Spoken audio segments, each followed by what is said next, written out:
Okay, let's talk about strings. cs141. String methods, and strings in general. So the first thing we have to understand about strings is, what does a string look like? Strings are actually made up of characters, which is a new primitive type, char or char, which we'll talk about. We also need to figure out some of the basic string methods, length, char at, couple versions of substring, and actually another one called index of. And we also want to see how to combine for loops with strings to do really interesting things, because we want to start expanding on this notion of strings. We've been using strings kind of in this very implicit way throughout the term so far, but we like to take strings and do more powerful and more interesting things with them and really start to understand the full value of this type. So strings are made up of what? Well, they're made up of letters and numbers and things like that. They're made up of characters. And we kind of know this implicitly because you put the double quotes, you type a bunch of characters, you close the double quote, and then voila, it's a string. But there's some interesting questions like, well, what is a character really? So a single character in Java is actually a primitive type called char, sometimes pronounced char. I go back and forth between char and char. I really don't have a preference. You can pronounce it however you'd like, char or char. Now, a literal char uses single quotes. So we've got char ch, we would assign it a letter inside single quotes, and it can just be one letter. Now, this down here won't compile, so I've sort of put this line through it to cross it out. You can't create a char and assign it something with double quotes. These types are incompatible. This is a string, this is a char, that's not going to work. To talk about a single char, to work with a single char, you need to use single quotes. Now, since strings are made up of chars, you can get copies of individual characters out of a string, but they still come out as primitive types chars. I should note, going back a slide, char is a primitive type. Along with int, double, we've implicitly seen booleans, now we've seen char. That's really all the primitive types we're going to see in 141. There's a couple of others, but char, int, double, and boolean are really the main ones that we're going to use. So the string hello actually sort of looks like this. We've got the letters, but each letter is actually numbered or indexed. And of course the numbering or indexing is going to start at 0 because we always start counting at 0 in computer science. And so H is going to correspond to index 0, and E is going to correspond to index 1, and so on. And so when we need to refer to these individual characters or ranges of these characters, we're going to use the indexes to figure out kind of where we are. And of course, why don't we start counting at 1? Well, we're in Bizarro world, where 8 divided by 10 is 0, so why shouldn't we start counting at 0? In fact, we do. Now, strings are special. They're more special than we've seen so far this term. Strings are reference types. So this begs a question: what other reference types have we seen? Think about that for a moment. How about scanner, string, simple grid, and believe it or not, color? So scanner is obviously a reference type.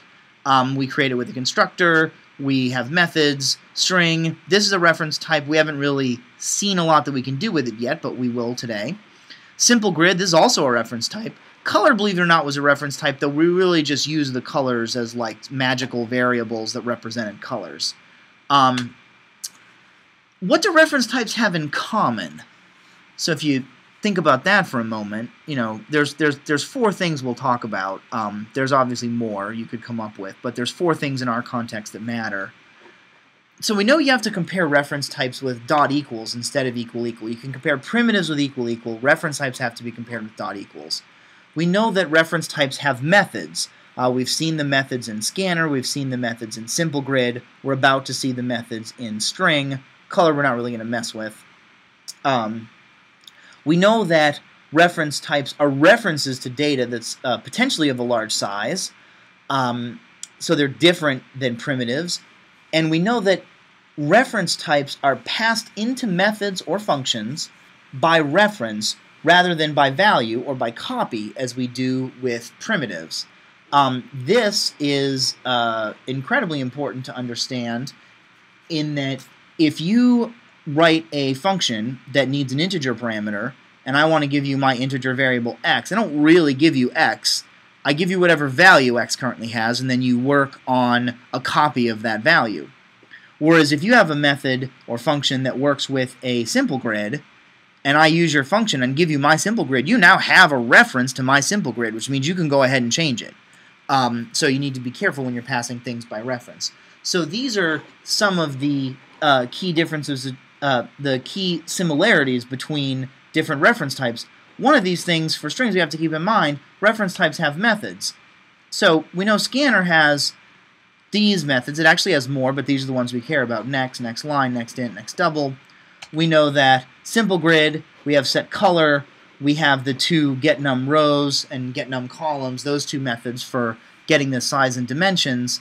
Color we're just going to kind of skip over. It has the ability to get red, green, and blue values. We'll actually see a similar class later on in the term for pixels, but we're not really there yet. What methods does strings have? Well, we don't really know yet, but it makes sense that a string would have methods, since all the other reference types we've really worked with, they all have interesting methods, so strings should as well. And of course it does. Here are the 5 that we're going to care about. So we've got this length method, the 2 substrings, index of, and char at. And let me talk a little bit about this listing.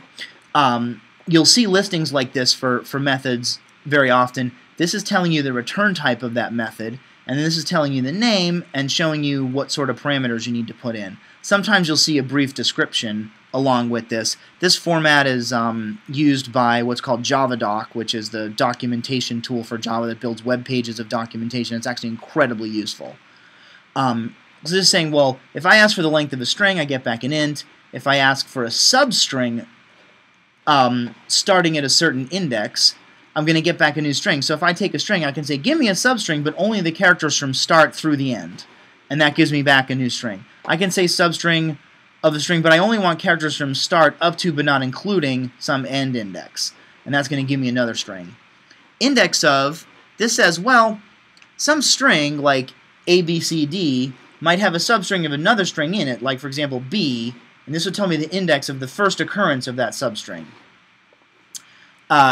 Char at, I give it an index, and it gives me a copy of the character there. Not the actual character there, so if I change the character, it's not going to change the string, but it gives me a copy of the character there, returns this primitive type. So these are the 5 methods that we're going to start with. String has dozens or possibly even 100 or 200 methods, but there's only a few that we're going to use in 141, and these are the first 5 we're going to start with. This is, because I'm going to post this online, this has more detailed descriptions of some of these methods, so you can refer back to this, and also there's plenty of documentation online, JavaDoc format, things like that, for stuff on strings.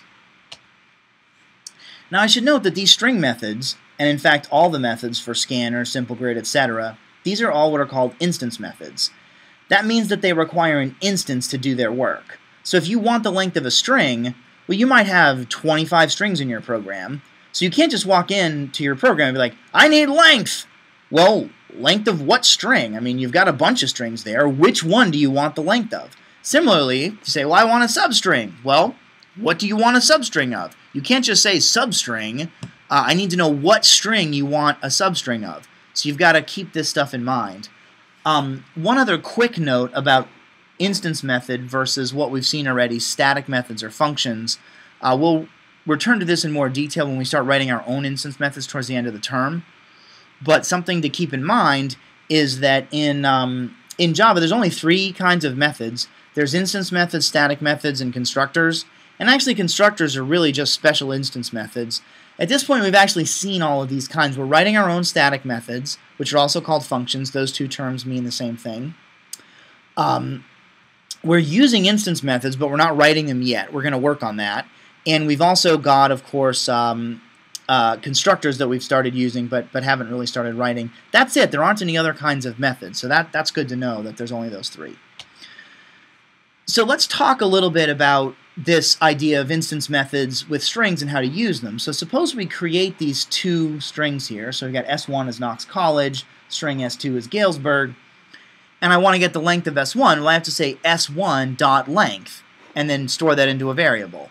I couldn't just, in this program, just write length without saying S1 or S2.length because there's 2 strings. So if I say length, well, I need to know which one I want the length of.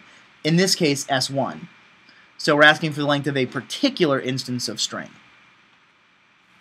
So let's do an example. This is actually up on Moodle, so go ahead and pause me and try to answer this. So what is the length of this string going to be? Hopefully you came up with C, which is 16. It's 16 characters long. If you count them up, there's 16 in there. Now if you note, there's 2 spaces in there, but this is a string literal, which means whatever's inside the quotes, that's what we're interested in. And there's spaces in here, well that doesn't matter, those are just characters. That's a printable thing. If you print a space, it actually shows up in the output. So the result here is going to be 16. There's 16 characters in here. Let's try this one. We're printing out the result of computing a substring of this string starting at 4. So try that out. Did you come up with C? If so, you're correct. Let's think about this. We're saying take string S, which is the Knox student, and we're saying get a substring starting at 4. Well, 0, 1, 2, 3, 4. This is where we want to start, so we want only the substring Knox student, and so the result here would be Knox student. Now note that the substring method doesn't change this string. It makes a copy of it and then does the substringing to the copy. So at the end of this, S is still the Knox student, but what we printed was just Knox student because we computed the substring to print it. We didn't actually save it anywhere, though. So here's another example. So we've got this string Knox College. We do this char at call. What's the type and return value of this method call? I'll give you a chance to answer. So hopefully you came up with x as the value and char as the type. We're asking for the character at index 3. So 0, 1, 2, 3. So the character there is x. And what we're going to get in terms of the type, it's a char. Because we're asking for char at. Now it's not going to give us the actual x, it's just going to give us a copy of x, which is still a character. It's a primitive type. So what does this print? This is a little bit more complicated example. It's up on Moodle. I'll give you a chance to try it out. Hopefully you came up with D, college. Let's walk through this and see what's happening. So we've got this string S1, which is Knox College. Now we're computing the index of the first space, and we're storing that in I. Well, where's the first space? Well, it's at 0, 1, 2, 3, 4. So I is going to store 4. Now we're saying, okay, S1, I'd like you to compute a substring of everything from I plus 1 through the end. Well, I is 4, 0, 1, 2, 3, 4. I plus 1 is 5, so it's saying I want everything from 5 through the end. We're storing that in S2 and then printing out S2. So what we're going to get back out of this is, of course, college. Let's try another one. So what is this going to print? I'll give you a chance to answer. Hopefully you came up with E, Knox College. Now you're all looking at this and you're like, what? Shouldn't we be doing a substring? This is really tricky. We are doing a substring. We're creating this string S, which is Knox College. We're doing a substring starting at 5, 0, 1, 2, 3, 4, 5, but we're not storing it anywhere. The substring method doesn't change the string S. It just computes a new string and returns it. Well, are we storing the return value? No. So computes a new string, which is college, returns it to nowhere, basically throws it away, and then prints out the original S, which is still Knox College. So, something to keep in mind. Now, if we wanted this to just print college, which is probably what we wanted, we actually have to say the new value of S is assigned the old value of S, but substring starting at 5. So, if you want to use substring to change the string, you can't actually change the string. You have to do substring. That produces a new string, but if you store that into the same variable, it has the effect of changing the string because it gives you reference to the new copy and it throws away the original. So this would actually print college. So that's an important thing to remember. This is a very common error pattern in computer science, so common that when I was in graduate school, one of my colleagues, who's also one of my best friends and his former roommate, his dissertation project, they worked on bug finders for Java. This is one of them they found, is when you're calling these things that should be computing substrings and storing them into strings, and they looked for places where they weren't storing them into strings, they found this happened in the code of famous Java programmers. There were actually examples of it in the Java libraries themselves, which were written by people, Sun Microsystems, which has now been bought by Oracle. This is a very, very, very common error pattern. So it's something to keep in mind. You'll probably make this error. There's no way to prevent yourself from making every error in the world. You're going to make mistakes. But just if you're having something weird happening with a substring, check for this. So let's start combining for loops with strings. So we want to count the number of occurrences of a character, say A, in a given string. So, I sort of gave it away when I said we're combining for loops. Damn it. Well, anyway, what language feature do we combine with string to count things? Obviously, it's going to be a for loop. Now, let's think about this for a moment. We're probably going to start I out at 0, because that's the index of the first character. What do we want I to go up to? What do we want I to be less than? Well, do we have a way to get the length of a string? We do. We can use the length function. Length method, I should say. That's going to give us back the number of characters in the string, and if we do strictly less than that, that's going to go up to the index of the last character. So let me show you an example. Suppose we read in some string into S, and then we want to iterate over it. Watch this. We're going to start a count out at 0. Here's our for loop. This is our basic pattern for iterating over a string. We start our counter out at 0.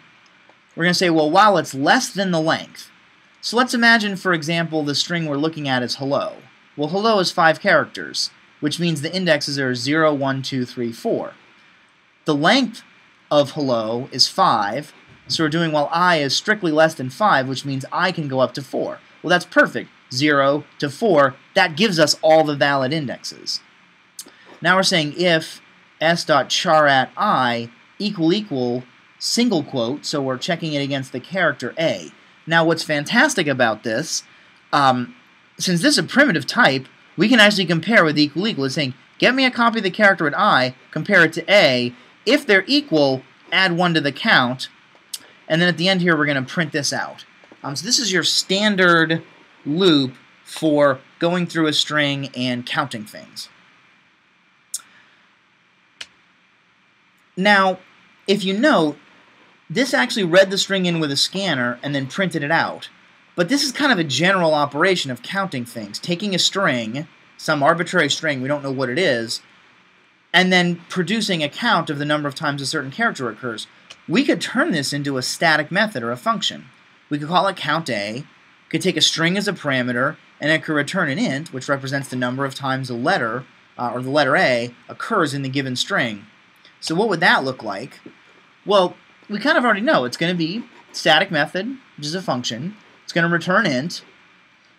We're going to call it count A, and we're going to take some string s as a parameter, and then we're going to put the body here. What's the body going to look like? Well, I'll give you a hint. Jumping back a couple slides, the body is going to pretty much look like this, but then instead of printing it, we're going to return it. So jumping back ahead, here's what that would look like, right? Public static, that means function, int, count A, we're going to take a string as a parameter, we'll initialize this count to 0, we've got our for loop, right? We're going through the length of the string, we're checking to see if it's equal to this character. If it is, we're adding 1 to count, otherwise we're not doing anything. And then the very last thing we do is we return count. If we never see an A in there, what's count? Well, it's going to be 0. If we see an A once, count will have only had 1 added to it once. If every character is A, then count will just represent the number of characters. Then we return count. What's great is this works in general. Any string S we give it, this will work. If we give it what's called the empty string, a string with no characters, we'll initialize count to 0. We'll start I out at 0. We'll do while I is less than the length. What's the length of a string with no characters? It's 0. 0 is not less than 0. This won't run at all, but we'll still return count, which is 0, which is accurate. So this is fantastic. We've got a function that does this in general. And that's the last thing we've got. So that's what we've got on strings, and we will work with these quite a bit more over the course of the term.